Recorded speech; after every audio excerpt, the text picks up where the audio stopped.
Lord नज़ीर अहमद साहब, सबसे पहले मैं आपको अपने स्टूडियो में वेलकम करता हूँ। फैसल बहुत बहुत शुक्रिया और अदालत न्यूज़ का बहुत बहुत शुक्रिया। बरतानिया का जितना मीडिया है पूरी दुनिया में, उन्होंने एक जो इल्ज़ाम आप पर लगाया गया उसको हाईलाइट किया। बरतानिया का जो टैबलॉइड न्यूज़पेपर्स और कुछ मेन स्ट्रीम भी हैं, थोड़े से नोटी हैं।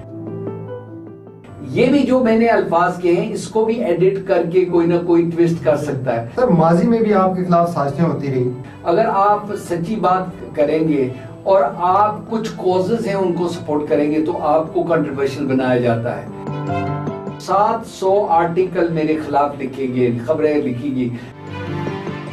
तो कभी आपने सोचा कि जितनी साजिशें हो रही हैं आपके खिलाफ, मेरे जितने भी बयानात हैं उनको थोड़ा सा एग्जैजरेट या ट्विस्ट किया जाता रहा है।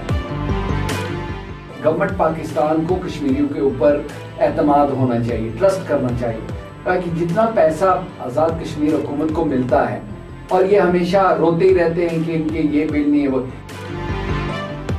सर, माजी में भी आपके खिलाफ साजिशें होती रही, उसकी क्या वजूहत हैं? जो बड़ा चौधरी, बड़ा राजा, जो बड़ा मलिक वहाँ पे बैठा है, वो उसको सपोर्ट नेचुरली मिलती है क्योंकि कोई भी उसका टारगेट नहीं बनना चाहता।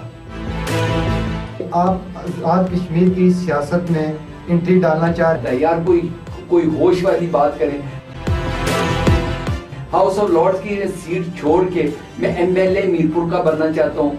मुझे किसी किस्म का शौक नहीं है यहाँ पे वजीर आजम बनने के लिए। जब मैं यहाँ पे लॉर्ड बन के आया था तो उस वक्त लोगों ने बैरिस्टर साहब को ये कहा था कि लॉर्ड नजीर यहाँ पे एमएलए बनना चाहता। एक भी आजाद कश्मीर का अंग्रेजी कोई स्टैंडर्ड का न्यूज़पेपर नहीं है। हाँ जी, ये वास्कट अच्छी है, सोनी लगती है। क्या पैगाम देंगे पूरी दुनिया की उम्मत मुसलमान को और हमारे लीडरों को? इस कौम के अंदर, इस इलाके के अंदर वो लोग मौजूद हैं जो अल्लाह को सजदा करते हैं, अल्लाह के यहाँ रोते हैं।